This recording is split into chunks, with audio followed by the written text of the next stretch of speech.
The Dance of Dragons, a true telling by Grandmaster Munkin, being a history of the war of Targaryen succession between the Princess Rhaenyra and Aegon, second of his name, that nearly destroyed the realm. The Dance of the Dragons. A stupid name for a Targaryen civil war where my ancestors danced away my birthright. Before the war, House Targaryen counted 18 dragons.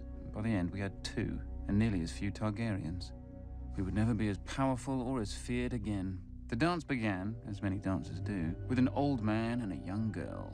The queen had failed to produce a son for her king, so he anointed his daughter, the Princess Rhaenyra, as his heir. But years later, the king remarried, and his new wife, Queen Alicent of House Hightower, gave him a son. Feeble and foolish, the old king refused to change the succession. He didn't even see how his court had split into 2 rival camps of blacks and greens, after the dresses that the princess and the queen had worn to some tourney. One night, a servant found the old king had died in his sleep and ran to inform Queen Alicent. Protocol dictated that the bells would be rung and a raven sent to Dragonstone to summon the heir, Princess Rhaenyra, for her coronation. But Alicent had other plans. Once she saw her dead husband's body, she sealed the room and had the servant thrown into the black cells to ensure his silence. At the hour of the owl, the Lord Commander of the Kingsguard, Sir Criston Cole, summoned the small council to inform them of the king's death. Sir Otto Hightower, the Hand of the King and father to Queen Alicent, demanded that the succession be settled immediately. The decrepit old men of the small council were confused. The succession was settled in their minds. The old king had forced the lords of Westeros to swear fealty to Princess Rhaenyra as his heir. But Sir Criston Cole rightly pointed out that a son comes before a daughter. The council argued until dawn, when the Master of Coin finally stood up and declared he would have no part of treason. Sir Criston Cole, wisely, opened his throat with a dagger, ending the debate. None were more surprised to hear of Prince Aegon's succession than Prince Aegon himself. At first, the fool rejected the crown, but his mother pointed out that his sister Rhaenyra would return such loyalty by taking his head. As the old king's trueborn son, he'd always be a threat. Aegon relented. He was crowned in the Dragon Pit, and his wife and sister Helaena became queen. His brother Aemond flew off to win over the few great lords whose support Aegon didn't already have. The banner of the Gold Dragon flew over King's Landing and the Red Keep as Aegon, second of his name, ascended the Iron Throne. He would not sit it long. When ravens carried the news of Aegon's coronation to Dragonstone, Princess Rhaenyra summoned her own Black Council. With her was her uncle and husband, Daemon Targaryen, considered by many to be the most dangerous man in Westeros. Few lords supported her, but the greatest of these was Corlys Velaryon, who controlled the largest fleet in the realm, and his Targaryen wife, Rhaenys, the old king's sister. Then there were her 5 sons, although none grown to manhood. A pitiful assembly, really. Combined, they couldn't match the power of House Hightower alone. But Rhaenyra had dragons. She, Daemon, and Rhaenys rode huge and formidable beasts, and 3 of her 5 sons were riders as well. Dragonstone also housed 6 more dragons without riders. Against this, King Aegon had only 4 dragons of his own. Dragons can burn a city, but only armies can take and hold it. If she was to prevail, Rhaenyra desperately needed the support of the few great houses not already sworn to Aegon. Her eldest son, Jaehaerys, flew to the Vale in the north. Her middle son, Lucerys, flew to the Stormlands. Rhaenyra hoped that the war would begin and, if the gods were good, end with diplomacy. As always, they weren't. Little Prince Lucerys must have wet himself when he entered Storm's End and found King Aegon's younger brother Aemond already with Lord Baratheon. Aemond was fearsome even before he lost his eye and set a sapphire in its stead. But the princeling pleaded his mother's case. Finally, Lord Baratheon made his decision. Go home, pup, and tell the bitch your mother that the Lord of Storm's End is not a dog she can whistle up. As Aemond's false eye gleamed at him, the princeling fled the castle and mounted his young dragon, Arax. The rain fell in sheets, and great bolts of lightning lit the world bright as day. Arrax was struggling to stay aloft in the gale, when a roar shook the very foundations of Storm's End. Aemond rose through the clouds, and below him, the monstrous Vhagar. Vhagar was 5 times the size of Arrax, and the hardened survivor of 100 battles. Vhagar caught him above Shipbreaker Bay. Watchers on the castle walls saw distant blasts of flame, and heard a shriek drown out the thunder. Prince Lucerys fell, broken, to be swallowed by the waves. With his death, the War of Ravens came to an end, and the War of Fire and Blood began. When Rhaenyra heard of her son's death, she collapsed. She considered ending the war right then, until a raven arrived from her husband, Daemon. Her son would be avenged. Whispers slithered through the taverns and back alleys of Flea Bottom. 2 men were found. One was a former gold cloak, the other, a rat catcher in the Red Keep who knew all its secrets. History remembers them only as blood and cheese. One night, Queen Helaena entered the royal apartments with her daughter and 2 sons to put them to bed. Without warning, Blood and Cheese burst in, daggers in hand. They told her that a debt was owed. A son for a son. Blood and Cheese demanded she choose which son would be ripped from her forever. Queen Helaena pleaded with the men to kill her instead, but they refused. Weeping, Helaena named her younger son, Maelor. Perhaps she thought the boy was too young to understand. Or perhaps because the older boy was King Aegon's firstborn son and heir. "You hear that, little boy?" Cheese whispered to the younger son. "Your mama wants you dead." Then blood struck off the older boy's head with a single blow. When the guards burst in, they found Queen Helaena still screaming, clasping her dead son's body to her, mad with grief. The blood of their children transformed a dynastic dispute into a war of annihilation. The grief and rage of losing a child could burn down the world. Either Aegon or Rhaenyra could live at the end, but not both. Rhaenyra's forces struck yet another blow. The moment the Lord of Harrenhal saw Daemon Targaryen circling the castle on his dragon Caraxes, he struck his banners and surrendered. The Blacks now had the strongest castle in the Riverlands. Darker news still came to Aegon. Thanks to Rhaenyra's sons, Winterfell had declared for Rhaenyra, as had the Vale.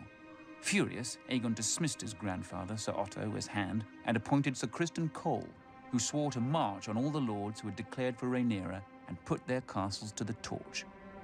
Cole and the royal army first marched north and laid siege to Rook's Rest, a black stronghold near Dragonstone. When their lord saw their approach, he sent a raven to Rhaenyra, begging for help. For days he watched his fields and villages burning, with no response from his queen, until one day, a shadow passed over the Green Army. Rhaenyra had sent not an army, but her former mother-by-law, Rhaenys, and her dragon, Meleys. As her ancestor had done at the Field of Fire, Rhaenys gleefully began to incinerate Sir Criston's army. But Aegon had set a trap, and Rhaenys had flown right into it. As Rhaenys and Meleys blanketed Sir Criston's troops in dragon flame, 2 other dragons rose into the sky. Aemond on Vhagar, and King Aegon himself on the gleaming Sunfire. To her credit, Rhaenys didn't flee. Dragon fought dragons, and a second sun blossomed in the sky.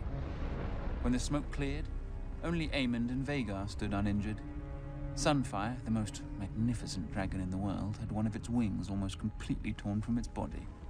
Trapped beneath Sunfire was the king himself, broken and burned so badly in places that his armor had fused onto his flesh. His body survived, but his mind was given over to milk of the poppy. Meleys had been torn to shreds, and her rider, Rhaenys, was a pile of ash. Panicked by the defeat, Rhaenyra shipped her 2 youngest sons across the narrow sea for their protection, only for her youngest to return days later, clinging to the neck of his wounded and dying dragon. He and his brother had been set upon by an enemy fleet just off Dragonstone, Defying his mother's command, Rhaenyra's eldest son and heir, Jaehaerys, mounted his dragon Vermax and flew to rescue his other brother and punish the enemy fleet. But the foolish boy let Vermax be hooked like a trout and dragged into the sea, where he soaked up even more arrows than seawater. His brother disappeared over the horizon or beneath the waves. No one could say for sure. With the loss of 4 dragons, Rhaenyra's only advantage was fading. Luckily for her, over the centuries, House Targaryen had spilled more than blood on Dragonstone. She promised gold and title to any of the Targaryen bastards who could tame the 6 unclaimed dragons on the island. These bastards were called the Dragon Seeds, though most were called Supper. And perhaps the dragons were eventually sated, or bored, but 4 of them accepted riders and were enlisted in Rhaenyra's cause. After Rook's Rest, Aemond One-Eye took command of the Greens from his crippled and poppy-addled brother. Aemond was the blood of the dragon, and dragons don't cower behind city walls. He marched the king's army north to take back Harrenhal from Rhaenyra's husband, Daemon. But when he and Criston Cole reached the castle, they found the gates open, with Daemon and all his men gone. That night they feasted their victory. Daemon had fled rather than face their wrath. But Daemon was more snake than dragon. As Aemond marched north, he'd flown Caraxes south, slithering past the Green Army over the waters of the God's Eye. One day, King's Landing looked up and saw 2 dragons circling their foul city. Daemon and Rhaenyra had come for her throne, for the city was defenseless. Aemond had taken the king's army from the city, and worse, he'd taken his dragon, Vhagar. Seeing that resistance was hopeless, the small council surrendered the city, the Queen Mother Alicent, and the broken Queen Helena. But not King Aegon. Somehow, despite his wounds and delirium, he had vanished from the city. And so Queen Rhaenyra climbed the steps and seated herself on the Iron Throne. Legend has it that as she left the hall later, blood trickled down her legs and hands, proving the Iron Throne had spurned her. Nonsense. It's a chair made of steel blades. Rhaenyra had wanted it all her life and had sacrificed 2 sons for it. She likely gripped the damn thing too tight. When Aemond realized that his arrogance had cost him the capital, he mounted Vhagar in a black rage and rained fire onto every village and castle he suspected of disloyalty. Abandoned by Aemond, Sir Criston marched the royal army back to King's Landing, intent on recapturing the city himself. Instead, he was trapped and cut to pieces by the Riverlords, who had sworn to support Rhaenyra's claim. When a new army of Green Loyalists marched up from the Reach and laid siege to the city of Tumbleton, Rhaenyra sent 2 of her Dragon Seeds to lay waste to them. Instead, the Dragon Seeds proved their bastard nature and betrayed her. They burned the city, and all the Black forces garrisoned within. Lucky for her, they didn't turn towards King's Landing, but hoard and drank in the ruins with the Greens, who were victorious and somewhat confused. Rhaenyra now mistrusted all the Dragon Seeds, including the girl who rode with her husband Daemon, hunting Aemond in the Riverlands. She ordered the girl's head be sent to her, but there was a complication. As well as her dragon, the girl had taken to riding Daemon. When Daemon received the Queen's order, he proclaimed it a Queen's words and a whore's work. He sent the girl away at dawn, watching her and her dragon vanish into the morning mists. Then Daemon sent a challenge to his nephew Aemond and flew to Harrenhal, alone, to wait. 14 days later, a shadow blacker than any passing cloud swept over Harrenhal. Vhagar had come at last, and on her back rode one-eyed Prince Aemond. He mocked Daemon for facing him alone. "You have lived too long, uncle." And Daemon replied, "On that much, we agree." Then the old prince climbed stiffly onto the back of his dragon Caraxes, but neglected to fasten the chains that secured rider to saddle. The sun was close to setting when, as one, the 2 dragons leapt into the sky. Daemon took Caraxes up swiftly until they disappeared into a bank of clouds. Vhagar, older and slower, ascended more gradually, up and up Vhagar's sword, searching for Caraxes. Sudden as a thunderbolt, a shrieking Caraxes dove upon Vhagar. Locked together, the dragons stumbled toward the lake. Caraxes' jaws closed about Vhagar's neck, but Vhagar raked open Caraxes' belly, and her teeth ripped off a wing. The lake rushed up with terrible speed. Then Daemon Targaryen, who had never fastened his riding chains, stood in his saddle. He leapt from his dragon to Aemon's, and in his hand was Dark Sister, the Valyrian sword of Aegon's sister queen, Visenya. As Aemon One Eye looked up in terror, Daemon ripped off his nephew's helm and drove the sword down into his one remaining eye so hard the point came out the back of the young prince's throat. Half a heartbeat later, the dragons struck the lake, sending up a gout of water so high that it was said to have been as tall as Harrenhal's great tower. The lake boiled with dragon blood, and then was still. Daemon Targaryen was 49 at his death. Prince Aemon had only turned 20. Vhagar, the greatest of the Targaryen dragons, had counted 181 years. Thus passed the last living creature from the days of Aegon's conquest. Back in King's Landing, Queen Rhaenyra didn't have much time to grieve for her stupid husband. The mad former queen Helaena flung herself from a balcony to be impaled upon the iron spikes lining the moat of Maegor's holdfast.